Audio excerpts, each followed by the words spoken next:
Good evening and welcome back to the Masonic Roundtable, a weekly hangout where Masons from around the world get together to talk about Masonic news and opinions in a friendly and social manner.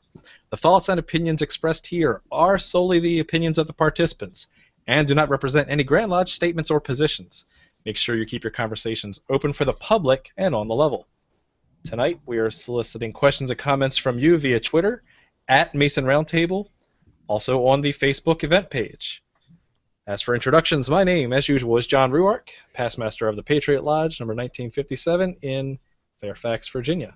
I will hand it off to Juan Sepulveda. Good evening, everybody. My name is Juan Sepulveda. I am a member of Orange Blossom Lodge, number 80, and I am the host of the Winding Stairs Masonic Podcast. Thank you, Juan. Moving on to Robert Johnson. Hey, guys. Robert Johnson, Worshipful Master of Waukegan Lodge number 78, and host of the Whence Came You podcast. Awesome. Thank you, Robert. Nick. Hi, I'm Nick Johnson, and I know I have a bad mic. I'm past master of Corinthian Lodge number 67 in Big Time of Farmington. Awesome. Thanks for joining us. Jason Richards. Thanks, John. My name is Jason Richards, and I am the Junior Warden of Acacia Lodge number 16 in good old Clifton, Virginia. Thank you, Jason. And now, allow me to introduce our special guest for this evening, a person who's hiding behind the curtain. Will the mystery guest sign in, please? Wait for it. There's technology works.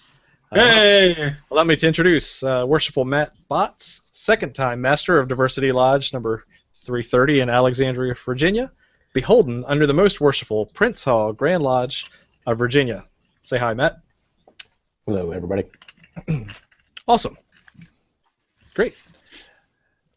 Let's move into, Masonic news for this week. Jason, talk about Masonic Week. Hey, Masonic Week was awesome. We got to hang out with some fantastic people. We got to spend a little bit of time shooting the breeze with Brother Eric Diamond of the Ex Oriente podcast, and he's a fantastic, amazing person to talk to. He's just got some really great ideas on Masonic education and esoterics and everything, and he actually made my head explode at more than one point in our conversation. Dude's pretty smart. He really is. Yeah. Also got to see fellow Midnight Freemasons Greg Knott and Todd Creason. So it's fantastic running into them after reading all the stuff that we've written together on Midnight Freemasons. And got to just hang out and have a lot of fun and sit through a couple boring meetings at the same time. I mean, sit through a couple great meetings at the same time. Enlightening presentations. No, I'll second that. This was my first time spending a lot of time at Masonic Week, and really the best part was just hanging out with brothers that you may have met online but not in person, so I know it's something that I will try to do my best to go to year after year. Next year it will not be in Reston. It will be in Crystal City, so stay tuned for more details there. Moving on, I know this is near and dear to our mod's heart, but we have the /R/Freemasonry pin finally available for sale. They've met their campaign goal. Nick, anything to add? Yeah, actually we are at 114%, so, that's a big number. So that means 114 people have thrown in their hat to get this pin.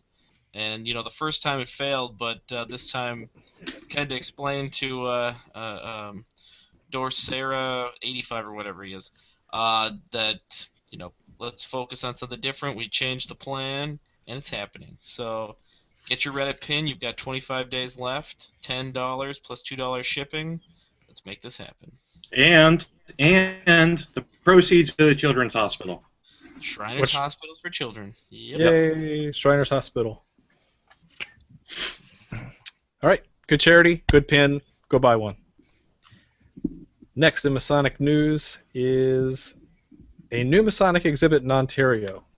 And Jason, I believe you found this, so why don't you tell us a little bit about it? Yeah, I was just looking through some of the news articles that come up in the past week relating to Freemasonry, and this caught my eye. It's a Wellington County Museum and Archives in Ontario. They actually have a a new exhibit devoted to Freemasonry called Hidden in Plain Sight. And it's just all about Freemasonry in today's culture and how you can come across the square and compasses on an old building and you just walk by it unless you knew what you were looking for. So it's not a big thing, but it looked really cool, and thought that we have some viewers in Canada, and thought it might be cool just to share that with them and let everybody know that if you're in the Ontario area, I know it's a ginormous area. Go and check it out, or at least look it up, because it looks pretty cool. Excellent. Good find, Jason. I didn't even see that until we got ready for the show. Also, a past guest of the show, Scott Sherman, who's also one of our regular live watchers. His birthday's tomorrow, so happy birthday, Scott. Happy birthday, Scott. We love you. We'll hold back on the singing because Google Hangouts turns Jason into a robot. All right. And last but not least, a little shameless plug for our next show. For those watching, this is episode 52. Since this is a weekly show, we have made it almost to 1 full year, which is kind of amazing. And so we've really had a good time with that. And we're going to start plugging kind of a big anniversary show next week. So we will be doing more of a clip show, conversational, Ask Me Anything kind of approach. Nick, what's Ask Me Anything? What's an AMA? An AMA is a Reddit sub, but it's actually used everywhere, and it's called Ask Me Anything. And essentially what happens is you can ask the guests any kind of question that you want, and then they pick through the questions and they answer however they want to. So, lots of famous people go on AMAs, and because we are famous, I think it makes the most sense. Well, we're gonna do it in an interesting way. So this entire week, we will have one post a day that will say, ask us anything about blank, and so we'll go through each of the 5 hosts. Okay, ask any question about Juan Sepulveda. The 5th day, we'll do something along the lines of ask anything about TMR itself. And then the last day will just be ask anything about Masonry. And then we will go through all those questions that you ask, and we will compile them into kind of a best hits answer session to be answered live next week. So it's going to be a really fun show to commemorate the fact that we've done a show every single week for an entire year, and we're not stopping anytime soon, much to the chagrin of our viewers and special guests. God, can't these guys go away? Very nice. Looking forward to it. Let's move into our MMQOT, which is... Nick? Yes, I would love to get in on this. All right, so the Masonic Monday question on Tuesday. For the week of January 26, 2015. This is the answer to it. So I guess I forgot to say answer. Question answer. There we go. All right. So we had a number of TMR listeners answer the question correctly. We have Christopher Croto of Dorchester Lodge number 1, Lou Bedford of Palestine Lodge number 158. Our own Jason Richards of Acacia Lodge, number 16. Cheat. Howard Snowden. I know, tell me about it. Of Herndon Lodge, number 264. Hey, Howie. That's Howard, not Edward. Howie's great. He's a good guy. Oh, man. Jonathan Primo of Lincoln Park, Ionic Lodge, number 539. Josh Ney of Lansdowne Lodge, number 711, or 711, or 711, however you want to say it. Matt Dunlap of Wasatch Lodge, number 1, and Joseph Jackson of Emerald Lodge, number 289. And the answer was, the book you seek is titled The Book of Abramelin.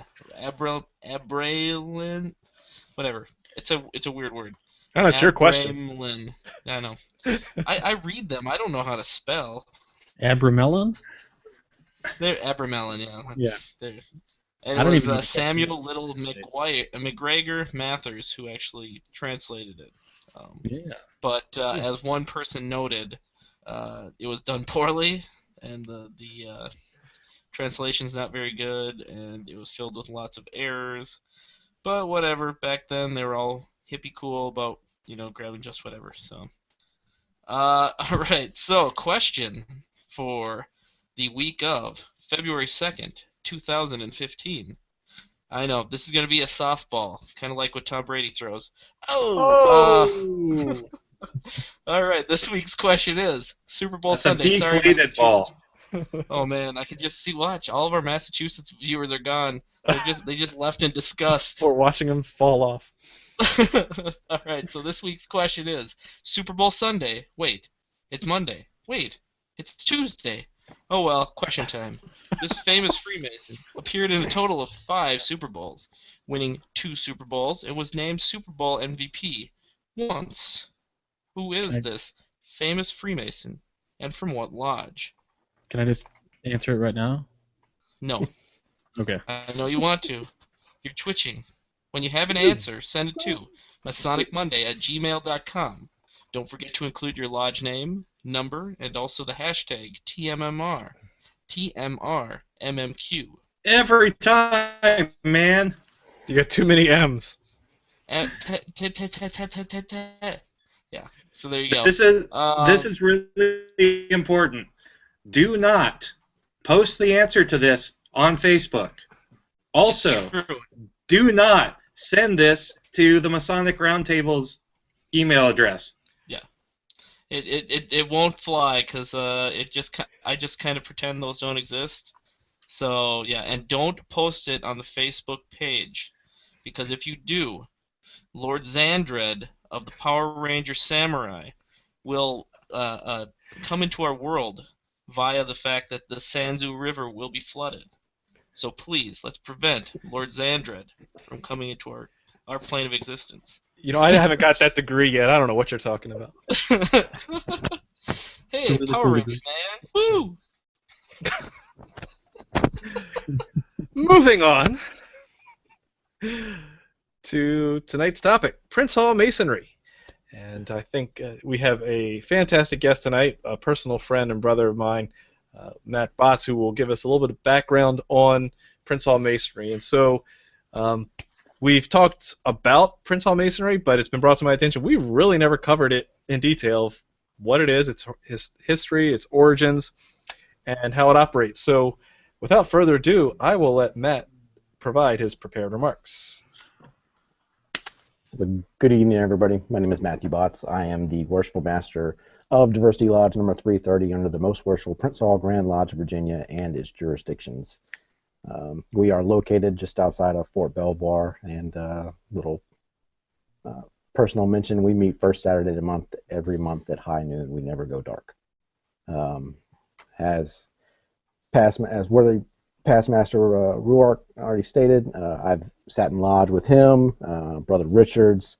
I've purchased memorabilia from other members on the panel, cufflinks and pins and everything else, and I shamelessly wear them around all over the place. And the Power Rangers segue is great. So without further ado, Prince Hall Masonry is the other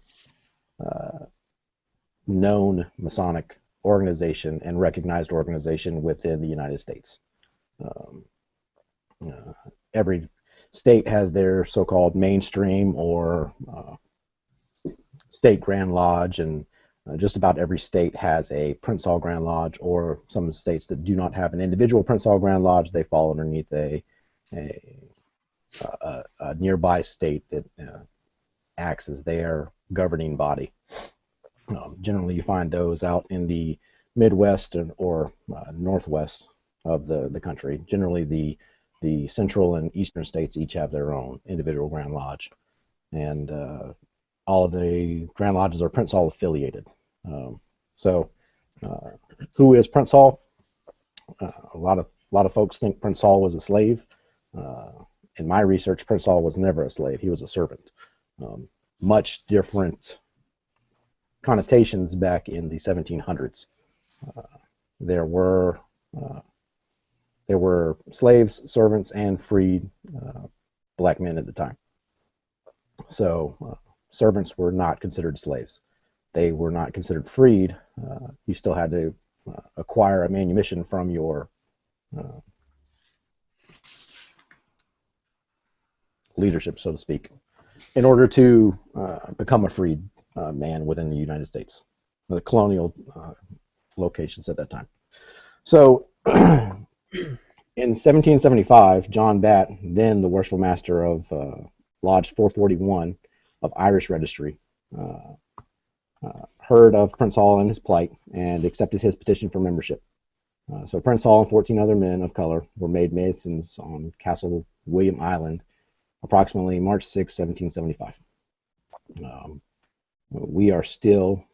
The Prince Hall organizations are still trying to find Prince Hall's exact birth date, as well as a couple other exact dates.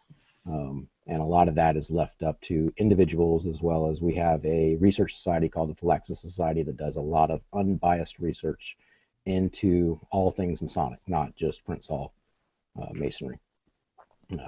So later on in 1776, as we all know, the British evacuated Boston, and they took its Army Lodge with it. Worshipful Master Batt gave Prince Hall and the other brethren a permit to meet as a lodge and bury its dead in a manner and form.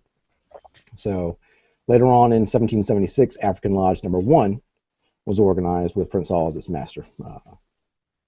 Later, the Provincial Grand Master Rowe gave them the right to walk on St. John's Day.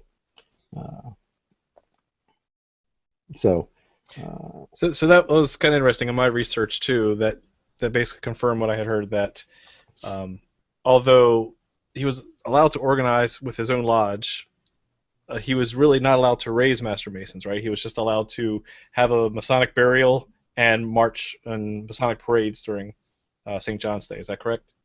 Correct. So, even though in that, essentially it all boiled down to they weren't tied back to any Grand Lodge at the time. So instead of causing a rift between everything, the Provincial Grand Master allowed them to do their St. John's Day walks. Okay.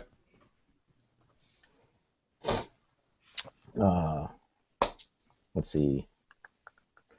1784, a great event took place. Grand Lodge of England issued a charter to African Lodge, making it a regular lodge with all the rights and privileges of any regular lodge in the world.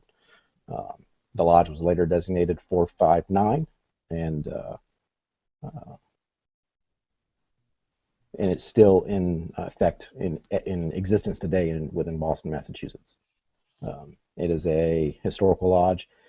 They do, to my knowledge, they do ritualistic openings every other year, to where they actually bring out the Prince Hall Charter, which is the oldest living charter in the United States.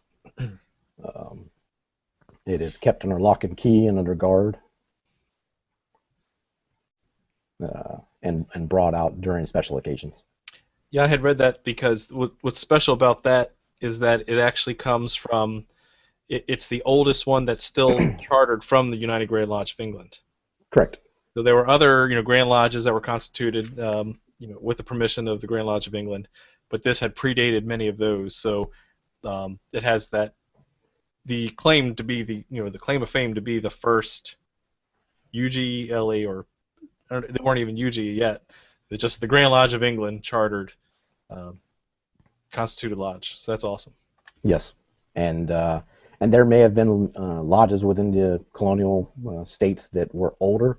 However, they do not have their original charter from that time, either due to weather, fire, or it got lost, it got destroyed, it wasn't taken care of properly. By, I would say, stroke of luck, the Prince Hall charter is still intact to this day. Now, didn't I hear there was a fire many years ago that there was a fire? The charter almost got inflamed, right? It almost got inflamed. To my knowledge, it was in a special metallic case, that protected it from the fire. There were a lot of other older documents that dated back to African Lodge 1 or 459, however you want to call it, and they were destroyed because they were not properly protected. But since this Wow. one was properly protected, and ever since then they have made the utmost effort to keep it safe and preserved. That's amazing. Yeah, you think about that today. I mean, even today with our charters today, I mean they're hanging up on the wall, but if you lose it or you tear it, you can always get another one, etc.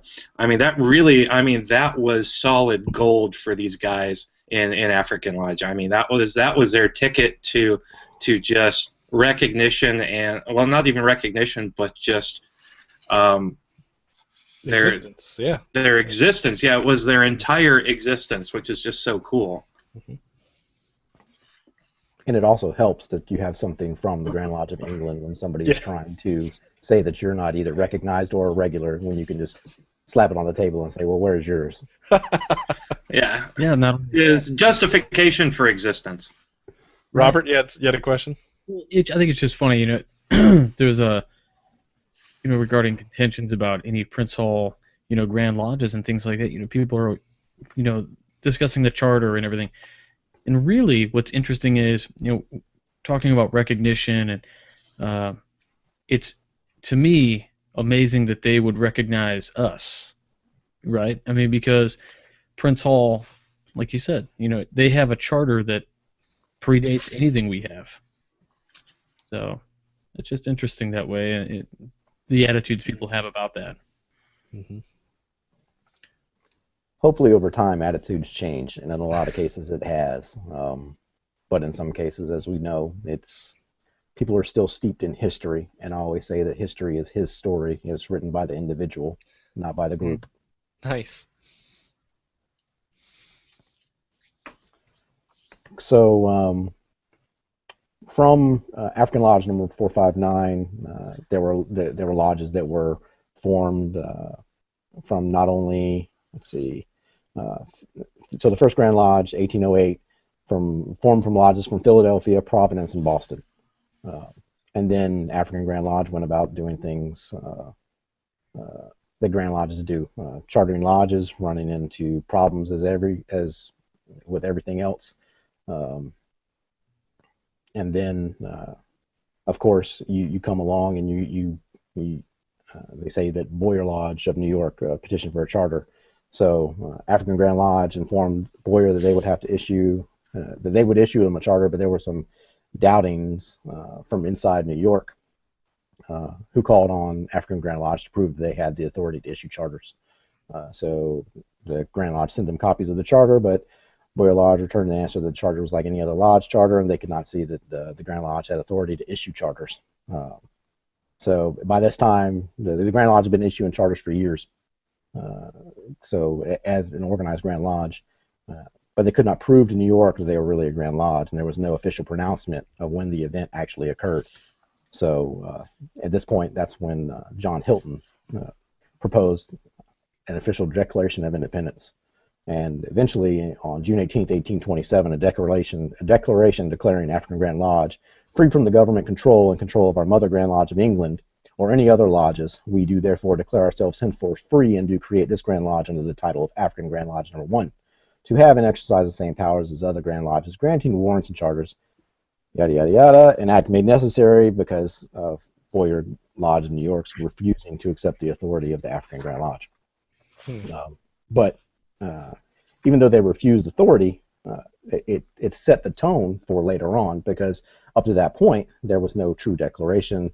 Yes, you need 3 lodges to form a Grand Lodge, but like with anything else, I mean, we see that with all the spurious movements around. We have a couple of men forming a lodge, and then all of a sudden one lodge becomes a Grand Lodge, and then so forth and so on. Now can you clarify something for me? Because I was reading, too, that that there was or was not at least 3 or 4 Grand Lodges that formed the Prince Hall Grand Lodge of Massachusetts.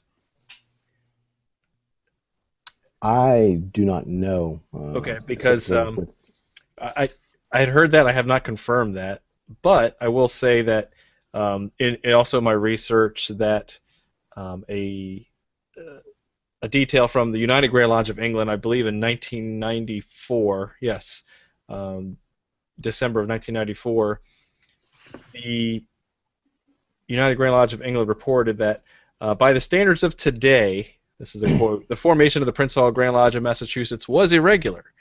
In the 18th century, however, 3 Grand Lodges in North America were formed by not 3 but 2 lodges, and the Grand Lodge of New Jersey was formed simply by a grand convention of Masons. By standards then prevailing, the formation of the Prince Hall Grand Lodge of Massachusetts could have been seen as merely eccentric and of acceptable regularity. So basically saying, as we assume Grand Lodges are formed by at least 3 or 4 other subordinate lodges that try to form that, it wasn't uncommon for less than 3 to start a Grand Lodge during that time. So that's you're talking about December 1847, and that's essentially when that did come about. That African Grand Lodge of Massachusetts did petition for membership, but was refused because they only had one lodge. They had one large lodge, the African Lodge. So that's when John T. Hilton, who was actually the National Grand Master at the time, decided to break up African Lodge into 3 lodges, and that was Union Lodge number 2, Rising Sons of St. Lodge number 3, and Celestial Lodge number 4. Okay. And then in 1848, the Prince Hall Grand Lodge was accepted by the National Grand Lodges. Okay. So in order to alleviate that issue that they were formed as solely one lodge, they broke themselves up. Smart move. Mm-hmm. Well, then how does the National Compact and PHO kind of deal in that? Because I'm guessing that was kind of a similar issue. I know it's very complex. It's like one of the most complex Masonic jurisdictional issues I've ever seen in my entire life. But boil it down, maybe. So boiled down, 2 groups of men. They wanted to go 2 separate ways. One wanted to be in charge. The other one wanted to be in charge, and one won. I mean, that's watered down. Yeah. And there's still a lot of angst today due to that. You do not see it from a lot of the younger brothers. You see it from a lot of the older brothers, and it's history. So they want to hold on to history, and by and large, they should remember it. They shouldn't hold on to it. Mm-hmm. Especially, I know from within our jurisdiction, as well as Masons across the United States, numbers are dwindling. So if we're still bickering over something that happened 150 years ago between a bunch of men that were supposed to be each other's brothers, and we're falling off at the wayside, numbers-wise, we might need to bury that hatchet. You know, that pretty much explains Masonry right there. Yes. Hey, I don't know how much more you've prepared, Matt, but I did want to ask, for the viewers who may or may not be familiar, what are some of the similarities and some of the differences that you might see since you've traveled some between mainstream and Most Worshipful Prince Hall Grand Lodge? What are the mechanics like and that kind of stuff in general terms? A lot of issues that I listen to and I try to educate other brothers that haven't traveled as much. Case in point, this past Friday we were at Acacia Lodge in Clifton, Virginia. It's and so myself and my senior warden, Gordon Renfro, we walked in black and whites. That's our standard uniform, so to speak. Anywhere we go for a true Masonic function, black and white. Either bow tie or long tie, apron, regalia, so forth and so on. And we walked into Acacia, and it's a lodge. So you have brothers wearing blazers and button downs and polos and everything else, but do as you would do in your lodge is what we always say. So I shouldn't expect to see anything different, and it shouldn't stand out to me. We're all meeting on the level, and we all came through the same degrees, and we all have the same rites and passages as each other. We've all traveled the same path, so to speak. So just because we wear different clothes does not make us different brothers. And as such, when I've hosted AFAM brothers from within Virginia and some from DC in my lodge, I had some that came up and they said, "Hey, should we wear black and whites?" And I'm like, "You don't need to get dressed up. If you wear what you wear to your lodge, that's what you do." It's just like when you travel down to North Carolina and DC comes down. Everybody wants to see DC Prince Hall Masons enter a room because it's a beautiful sight. But I can't tell them they can't approach the altar in a certain way because that's not how we do it in Virginia. No, you do it as you do in your jurisdiction, your lodge. If it's degree work, I mean, dressed it apart. But I've also been to degree work in the mainstream lodges where they dress in tuxedos with tails. And it's a beautiful sight. I mean, it goes from a blazer and a polo to tuxedos and tails. We don't do that. Typically, the only members in Prince Hall that you see wear tuxedos and tails are Grand Lodge officers. And you only see them typically at major events or during Grand Session or some other thing along those lines. Interestingly enough, as we've alluded to in previous shows for the Grand Lodge of Pennsylvania, all officers under Grand Lodge of Pennsylvania wear tails. And I think it's classy. Personally, I think it's classy. I agree. I like it. Because you look at all the photos from the early 1900s or late 1800s, and everybody wore tails. Everybody wore tails, and everybody had a hat. Now the Worcester Master, the Grand Master, had the top hat, but you're seeing bowler hats and you're seeing riding hats and everything else. So it changes with the times. So would you mind going into a little more detail of why you chose PHA over, say, a mainstream lodge? So, funny story. I actually, so I was active duty Army for just shy of 12 years. In my last duty station, I became interested in Masonry, and so I asked one of my coworkers, who was actually a mainstream lodge member from Northern Virginia, and I asked him for a petition. I had done a little bit of research, and so I didn't get a petition the first time I asked. I said, okay, well, I'll ask again. Then I deployed, and I came back, and I asked again. And I wasn't getting where I wanted to be. But while I was deployed, I ran into a good friend. Well, he is now a good friend of mine. And he was Prince Hall. And he said, hey, when you get done reading your books, because at the time I was reading books on the Knights Templar, when you get done reading your books, come and talk to me, and we'll have a sit down, we'll chit chat. So he told me, hey, I don't have enough time to do all your degree work here, but when you get back, you seem interested enough, you should press on with your quest.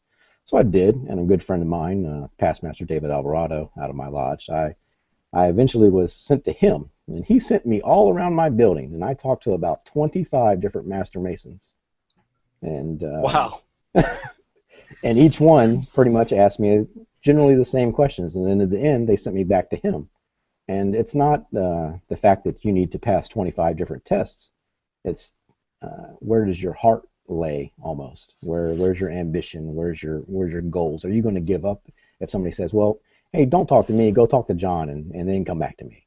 Because if they don't take the time to go talk to John and get some insight from John, and John can get some insight from them, well, how are they going to actually be later on in the craft? And I've taken that. I use that every day now. I mean, that was a great experience then, and I still use it today. And I personally chose Prince Hall, bottom line, because at the time I felt, and still today, I would say, with my family makeup, I would be a little bit more accepted. I live that honesty is my only policy. So if you're going to have an issue with me, I have no problem if you come out and say it. And I've dealt with that even today. So it's not an issue. It's something we'll get past. Education is great for everyone. Doesn't matter if you're 1 year old or 100 years old. You can still be educated. Yep. Great. Now we talked a little bit about. Let me actually open it up. I'll shut up for a minute and let some of the other panelists ask some questions of anything that relates to that. You know, Matt, it's kind of interesting. I live in a state that allows for full, what would you call it? Dual Where we membership. could, oh yeah, plural membership, I guess, because dual is between lodges, so we allow Right. plural membership.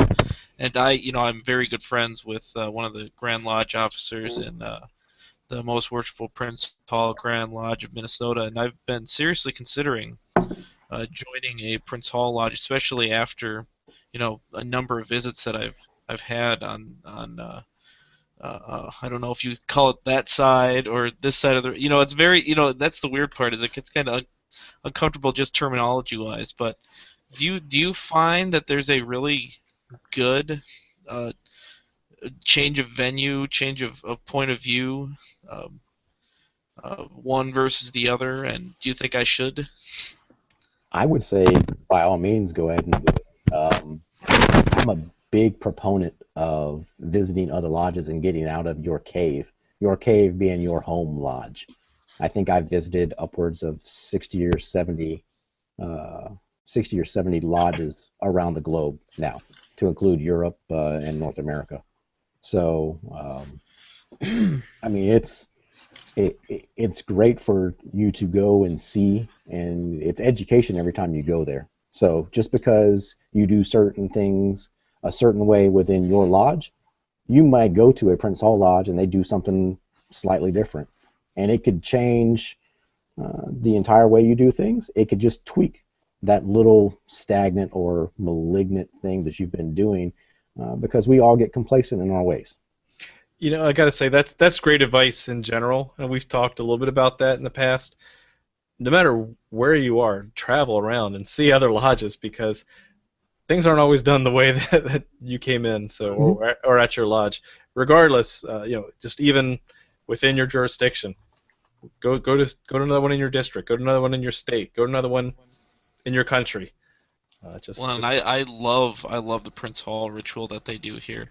It's just amazing to me because the floor work is different, the words are slightly different, and it's just an amazing experience. And the lodge that I first visited, Perfect Ashler number 4, meets in a church, and so it's kind of interesting. It's a smaller room that they're in, but let me tell you, it was. The amount of fraternal love that you could feel in that room was just amazing. I mean, it was just it was one of those things I was sitting there going, I really should visit here more, and then it was like maybe I should join this place because this is awesome, And so it's just kind of amazing to get you're right, changing that that perspective, and I mean it's just amazing. So you hear it first. You're gonna hear it first.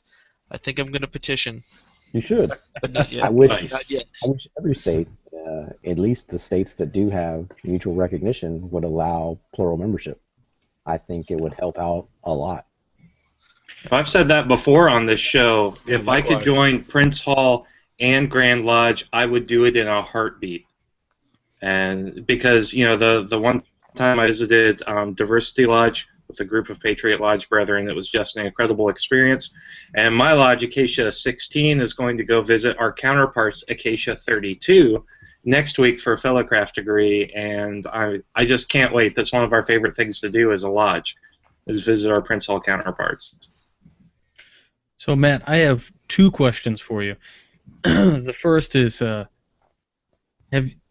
differences of ritual, and we really can't talk too much about it, but I do want to ask you, do you ever have an instance where you guys spend, say, 45 minutes in an opening for a 15-minute business meeting? Because we do that sometimes.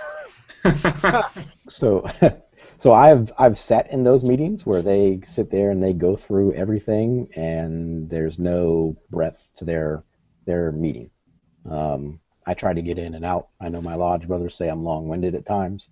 However, this year especially, I've been trying to give very informative lectures, and not just lectures from within our walls, lectures of I'll scour the internet, and a lot of things that pertain to business pertain to Masonry. Masonry is a fraternity and a business. Okay. Second question, and I asked this before when we had another episode on basically active military lodges, right? And one thing that I've just noticed time and time again, and I like to ask anybody who has visited these, why do you think, and I've convinced me otherwise, really, why almost every lodge that seems to be in an active military zone is Prince Hall? And Prince Hall of Oklahoma. it's just like, I think it's such a great gift to be able to give guys in active military zones and that are on military bases. Why do you think Prince Hall is so huge in this? To be blunt, Yeah. the military was desegregated many years ago, and so we do not have a lot of those boundaries. I mean, from day one, you're thrown into a room with somebody from a different race, religious background, and general makeup. I know when I went through basic training back in 2000, there was a young lady who said the only black men that she had ever seen were on TV. Wow. And so going to Fort Leonard Wood in the summer, during summer surge, was a shock to her. And it's a lot easier, and I know I would say a lot easier in the sense that the Prince Hall lodges that have been on military bases, especially bases overseas and especially in war zones, they not only take care of themselves, but they do stuff for the community as well. They're very active. They do not want to be seen as the cult or something along those lines. They want to be seen as a true community service organization. So they get out and they do car washes. They do security events for middle school dances. They chaperone. They police the grounds. They do barbecues. I mean, my lodge does a veterans VFW barbecue every year on Veterans Day. And to be honest, the very first time we started it, they were kind of, well, we're a charity organization as well. Why are you doing something for free for us? And we were like, well, that's what we do. Awesome. Thanks. One thing that I'm sure, well, first of all, the elephant in the room. The elephant in the room is that I belong to the most worshipful Grand Lodge of Florida, which doesn't recognize Prince Hall. And it is something that has been a part of the history of of our state for a long time. I'm a relatively young Mason, so my experience with Prince Hall Mason has been very limited. The only exposure I've had is whenever I come across someone who belongs to a Prince Hall Lodge, and conversations ensue, because although I respect the decisions that have been made in my state and my Grand Lodge, one thing that we are called to be upright men, and I'll extend respect, I'll extend brotherly love to every man, regardless of whatever organization they belong to. There's a lot of things that I don't understand about the circumstances, and of course I wish we didn't see as much hostility, especially when it comes to being a moderator of groups and blogs and podcasts and all of this. There seems to be an animosity, and it's expressed in both ways, from people that are not affiliated with Prince Hall Masons and people who are part of Prince Hall Masons who are, in a way, defending. My question is, what has been your experience when dealing with the hostility that you are presented with, and especially if you were going to direct your advice to the both sides, people that are in a position like me, who I'm under a jurisdiction that doesn't recognize Prince Hall, and to someone who is a Prince Hall and has this, has that same exchange with other people? So that's a great point. And there are still some states, and unfortunately they are in the South. So me being from the great state of South Carolina, I cannot go and sit in a mainstream or Grand Lodge Estate lodge within South Carolina. And even so, when I go down south, some people look at me and they say, "You're Prince Hall?" Yeah. And then it shocks them when I tell them, "Yes, and I'm a past master and the current sitting worship master." It blows their mind sometimes. And then I find some men down there that are very open-minded, and some are closed-minded. I know at the building I used to work at, we had a square and compass lunch twice a month, and it was open to anybody. International, spurious, EAs, men looking to join, men curious, the whole 9 yards. And we didn't talk. We didn't go into ornate detail about Masonic interaction, but we still sat at a table and we talked to each other as adults and as men. You see a lot of men that are good men, and then all of a sudden they find out that you're a Mason and you're not a Mason under their Grand Lodge, and they're like, "Oh, I can't talk to you anymore," even though you work side by side with each other or you've been great friends forever, and that's stupid. I mean, to put Well it bluntly. I mean, to put it bluntly. I mean, honestly, what changed that person in the split second that they said, "Well, I'm Grand Lodge Estate," or "I'm AFAM," or "I'm FNAM," or "I'm Prince Hall"? Nothing.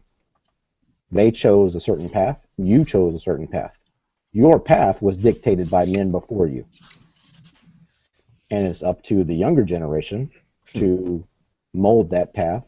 And hopefully we break down barriers that were put up for whatever reason.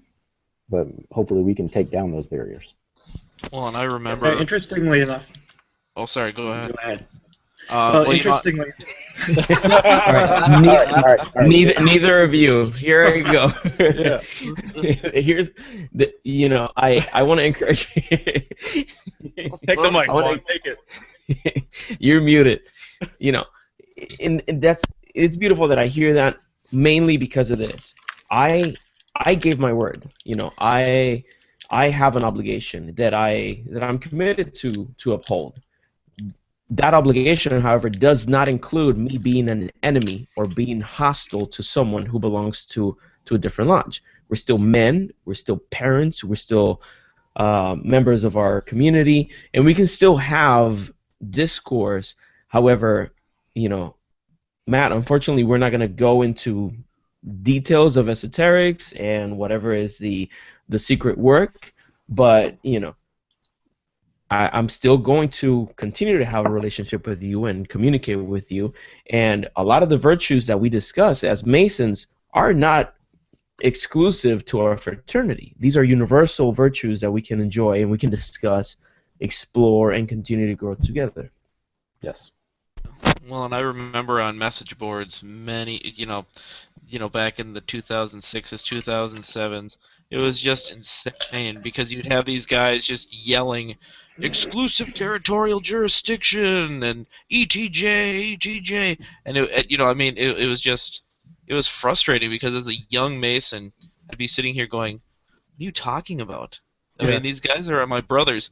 Why am I being restricted for some dumb policy that doesn't even make sense, And so it was just bizarre, and it was really disconcerting for that first few years that I was in Masonry. It's like, what are you guys talking about? I mean, these guys are my brothers, at least in Minnesota, I mean, at least we get it here, apparently. Mm-hmm. I don't know about other places, but it'd get frustrating. And I mean, it would be like 10, 15, 25 pages deep on just that ETJ question. Wow. It was just, oh, God.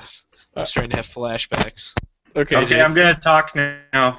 Can I talk now, please? No, getting back to what Matt was saying about the Square and Compasses Club he used to attend. I attended that as well. And at the time that we started that club, Virginia only recognized the Most Worshipful Prince Hall Grand Lodge of Virginia. Well, we had Prince Hall Masons sitting down there with us every 2 weeks from Most Worshipful Prince Hall Grand Lodge of D.C., of Maryland, and a host of all other places. But that didn't stop us from having a meal together and taking half an hour out of our workday to just enjoy the common virtues and the brotherhood and the fellowship that we all have. Mm-hmm. So you don't have to, you don't have to close yourself off to people just because of recognition. They are still Masons in their own minds, and they still deserve to be treated as friends and brothers. And so, there's a whole host of things that you don't have to talk about, but there's so much more that you can talk about without any repercussions or worries that you're going to break your obligations. So with that, moving into social media, one interesting thing from Scott Sherman, everybody wish him happy birthday tomorrow because he's awesome. He mentioned that he's reminded that as a young Mason, he read books by respected Masonic authors that claimed all Prince Hall lodges were irregular. It wasn't until his friend Alan Roberts did the research and proved Prince Hall was as regular as any Grand Lodge we recognize, and the Grand Lodge of Connecticut actually led the way in recognizing Prince Hall Grand Lodges, and Grand Lodge of Massachusetts wasn't far behind. Alan Roberts, if you didn't know, has written several really great books on Masonry, including one on Freemasonry in America and another one on Masonry in the Civil War, the name of which is escaping me, but I'll put it on the show notes. So we do have a question, Matt, from our brother Will Fowler down in Omaha. He said, when Prince Hall and the 14 others sought initiation into Masonry, they were turned down by colonial Freemasons. Who actually conferred those degrees on them at that time? When they were first initially done, Yeah. it was Master John Batt out of the Irish Registry. An Irish military lodge, correct? An Irish Military Lodge number 441. He was the master of the lodge, and he actually conferred the degrees upon Prince Hall and the other 14. Awesome. And let's see. Gerald Brown has asked, aren't most military lodges actually Prince Hall? And we've touched on that a little bit. The military lodges that I've run into are actually chartered under the Prince Hall Grand Lodge of Oklahoma. Do you know how widespread the Most Worshipful Prince Hall Grand Lodge of Oklahoma is in chartering military lodges? So between Maryland, North Carolina, Oklahoma, and Washington State, you probably have 95 to 98% of the military lodges chartered around the world for Prince Hall. And it's based on jurisdiction and geographical representation. So you have Korea, for example. Everybody's there. Oh, I'm sorry. I don't want to leave out Texas as well, because Texas is also represented overseas. And I'm sure some of the others are as well. My lodge actually started out in Puerto Rico. We were Diversity Lodge number 328 down in Puerto Rico. Down in Roosevelt Roads. When Roosevelt Roads closed, we moved back up to Virginia, and we were renumbered 330. So we were, at the time, I want to say Virginia's only lodge outside of its state boundaries. Cool. So, worshipful brother James Morgan III has weighed in on the conversation tonight, and he says actually the Prince Hall Grand Lodge of Mass was formed because African Lodge number 459 was divided into 3 lodges by John T. Hilton when he made Prince Hall Masons independent of English control. And he also had a comment on your comment, Matt. It says, everyone wants to see D.C. Prince Hall Masons salute the altar, and he says, you are expletive deleted right. If you haven't seen it, you got to see it. Ah, yes. It's a lovely sight. All right, anything else, Jason? It's loading it up real quick. I think that's about it. There's Walter Zelaya actually came up with an Albert Pike quote that perfectly sums up how we as Masons should behave to all brethren. And my brethren of the York Rite is for you to concede something to those who prefer another rite. They're Masons like yourselves, and if it be true, as you think that the rite which they prefer is not as good as yours, then that is their misfortune. You propose the most ample toleration. Let it begin like charity at home. If they prefer their own rite, it is best for them. Hold out to them the hand of fellowship, and let the incense from your altars send its perfume to heaven, mingled and blended with that of yours. Awesome. And I love that. It's a cool it's a cool quote from Albert Pike. Has a ton of commas in it, as is his writing style. What does he know? Look at me. But it really gets to the heart of who we are as good men trying to make each other better, and that should be regardless of race. That should be regardless of religion, regardless of creed, regardless of who we are, except good men trying to make each other better. That actually, looking at this where it says my brethren of the York Rite, just a quick question. I don't know if you can kind of expound on it just a little bit, and I promise I'll be quick. But how do the appendant bodies work within the Prince Hall side? 'Cause that's always been confusing to me. So I'm a That's a member. good question. I'm a member of the Holy Royal Archmasons, Eureka Chapter Number 2. I'm a member of Matthew McGuffey Council Number 1 of Royal and Select Masters, and I'm also a member of Mount Moriah Commandery Number 1. I went up the York Rite side initially. It was posed to me as a question, and I accepted the challenge early on. One thing we do not do is a lot of the extra appendant bodies that you're invited into. Now I know Missouri, Prince Hall, is one of the few states that actually invites their the Mainstream Lodge of Missouri invites their Prince Hall brethren into their extra, like the Tall Cedars, I believe, as well as a couple of other invitational only lodges that we do not have access to here in Virginia. I'm always pushing for and poking and prodding to grow, because with anything new, you bring new membership. And especially if it's new in a state that's never had it, that membership could foster growth on some level, especially at a time when lodges and grand lodges are bickering and fighting over dues and payments, and why are we losing so many members, and it's something new. And if one lodge has it, why don't all lodges have it? Very nice.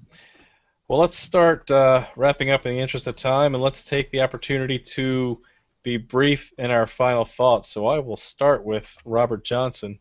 Give us a 2-sentence takeaway. And go. And you're muted still. I was muted, sorry.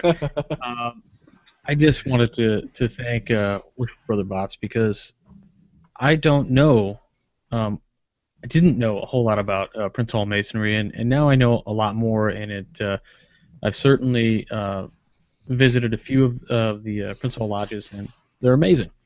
I just want to say thanks for coming on the show and giving us some light, if you were. If you guys like podcasts, check out wcypodcast.com and Midnight Freemasons, and the Chicago Metropolitan Dyslexia Center is doing another charity event, cigar smoker spirit tasting event in the spring. Check that out. Details are all over the Facebook pages. So thanks again. And good job again on the Esoteric Minute and the additional Steve Harrison. Yes, I just had to say thanks again to Brother Steve Harrison for a fantastic job. Go buy his book, Freemasonry Crosses the Mississippi, and also Tales from the Craft. Excellent. Thanks. Nick Johnson. Well, actually, I was kind of playing coy. I actually know quite a bit about Prince Hall Masonry, because it's true. In Minnesota, we work very closely with both Grand Lodges and both constituent lodges. So, I was kind of playing dumb a little bit. But, yeah, I actually have been attending and probably in the next couple of years joining one of the Prince Hall lodges out here as well as a plural member. And to be honest, I've found a difference in terms of fraternalism and other stuff like that. I really enjoyed it. It's actually a fantastic practice of Masonry, and so I'd really recommend anybody who is allowed to go and visit a Prince Hall lodge. You will not be disappointed.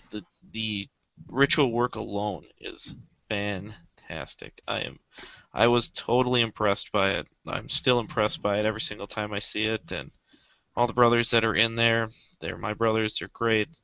And so, yeah, if you have an opportunity, go. Trust me, it's fantastic. Cool. All right. Well, I have a blog, millennialfreemason.com. I've been blogging regularly for all you guys because I know you wanted it, and that's what I'm doing for you. We're all pulling for you, I love it. Yeah. So let me tell you, it's been fun blogging again in more than what I was a month at a time. So it's been good. I'm also on reddit.com/r/freemasonry. I'm a mod on there, and anybody who wants to is more than welcome to get on over there and have some fun. Thanks. Great. Thanks. Juan? Well, again, I want to make sure that everybody who's paying attention to this program takes a moment to think about this. Regardless of, first of all, you have a commitment to your brothers. You gave your brothers your word that you would observe your obligations and respect them. So do that. And secondly, if that doesn't mean that you're going to relinquish being courteous, that you're going to relinquish being respectful, and that you're going to relinquish calling someone your brother even if they're not part of your own organization. Matt Botts is my brother in many, many different levels. There are things that we cannot speak about, and until the day that we can, we'll respect that we can't.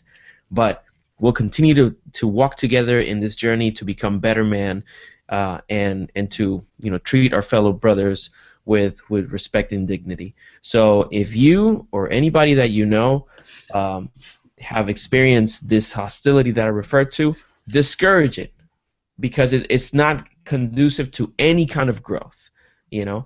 At the very least, abstain from saying things that are not nice to other people just because they have a different belief. Think about this.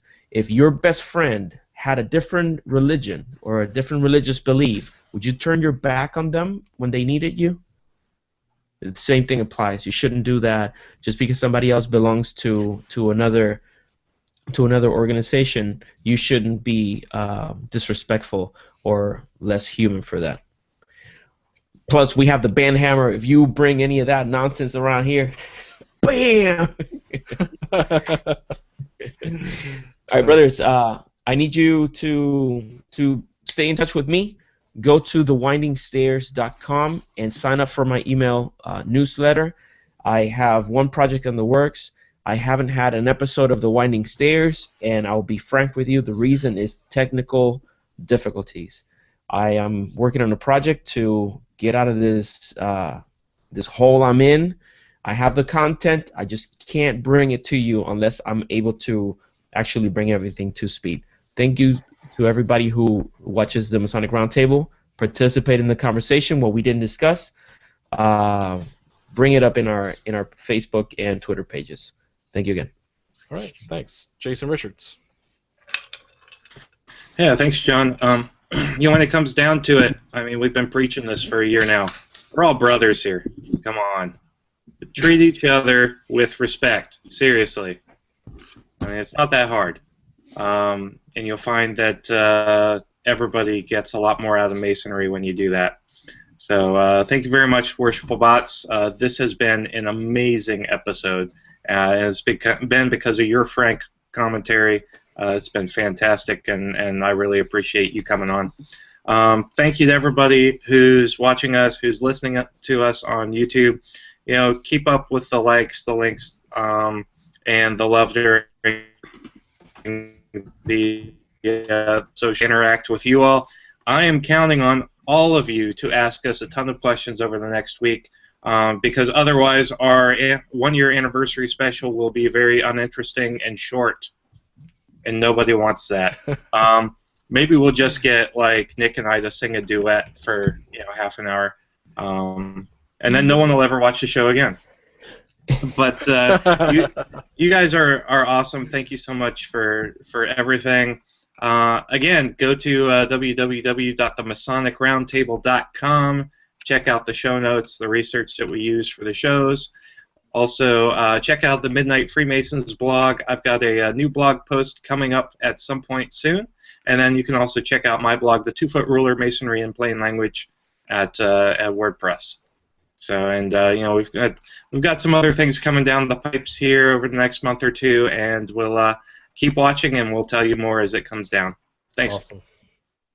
All right. Worshipful Bots. Any final thoughts? Thank you all for letting me come on the show. I appreciate it. I'm a faithful watcher and avid listener, and every so often I do post a couple of comments here and there.